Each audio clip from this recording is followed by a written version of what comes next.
Alright, hello everyone. Today we're going to be going over all the different types of secret blocks in Minecraft Bedrock. I'm always going to be going how to actually get the actual blocks as well, as you cannot obtain these in creative. You'll see all the different commands that you can do to get these blocks in the top right hand corner of your screen throughout the entire video. And yeah, this first one is the command block. Now this one I have a whole series on all the different types of commands that you can do in this command block. There's 3 different types of command blocks. There's an impulse one where you can just put it in the command block and then use a button or lever to activate it. There's also a chain command block, which is the green one, which basically you have an impulse and then a chain one going out of the impulse one, essentially acting like a second command block that you can essentially chain all the other ones together, and they'll all be based off the first output. Then we also have a repeating command block, which just repeats the same thing over and over and over and over and over again. And you can also put a delay on it as well. Then we're going to set up this activator rail right here with a lever activating it. And we're going to get a command block minecart and run it over here. As you can see, it puts in chat whenever it goes on the activator rail. So probably the same thing there. But then we have a structure block. As you can see by this menu right here, you can essentially have a little area that you can essentially duplicate. So what I'm doing right now is I'm actually saving this area, as you can see on the left hand side of your screen. Now I actually want to make the area a little bit bigger, just so that I'm actually captivating the entire place. Now I want to copy all these pumpkins.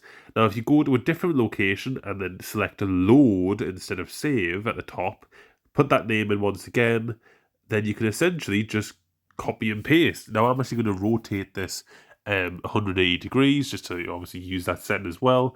And then I click load, and as you can see, it's copied it over here. So yeah, this is a really powerful tool. Now the kind of similar thing here is a jigsaw block. Now I don't really know too much about this block because I never really use it, but it's very similar to structure blocks. A little bit more complicated, but apparently you can also use these to rig up create your own structures in your worlds, which is a little bit more complex, but there's a lot of information there that I've just put on the screen in case you really want to get started in that. Then we have the structure void block. This is kind of like an invisible block until you actually pick it up, then it actually shows the border of it.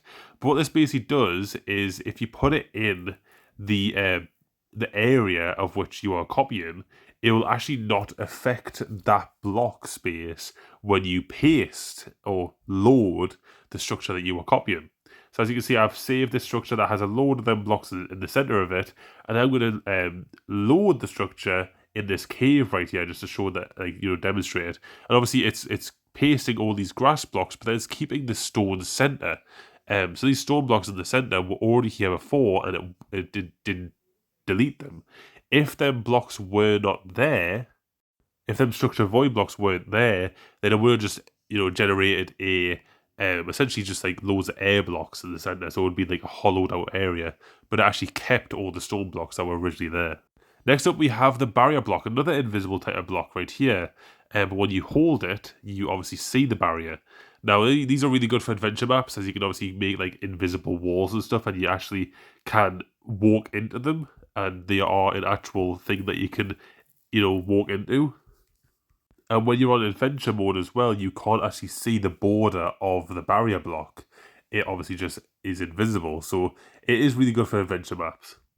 And then we have the light block. So the final invisible kind of block is the light block. So when you pick it up, you can obviously place these around. Now you can get different types of light block, as you can see by the command. I've got a light block 0 right there, so that'll be 0 light. But you can change this to any number up to 15. And then when you obviously place it, it kind of acts like a torch in a way, but obviously you can't see the block. Then we have more adventure kind of based like map creating blocks right here. This is called the allow block. What this basically does is this allows adventure players to start building and placing in this area. So if you put blocks underneath, you can obviously essentially have that Y coordinate be allowed to build on. So I'm in adventure mode right now, and I can actually build in this area. Now, if I switch these to the other block, which is the deny block, you can pretty much guess what's going to happen.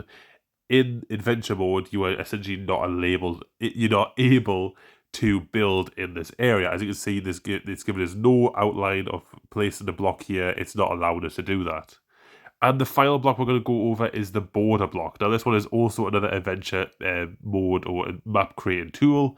And it basically is just like the barriers, except you basically use it as a fence around a perimeter that you don't want people to go through. And as you can see, I'm trying to move past this little barrier right here, and it's not letting us.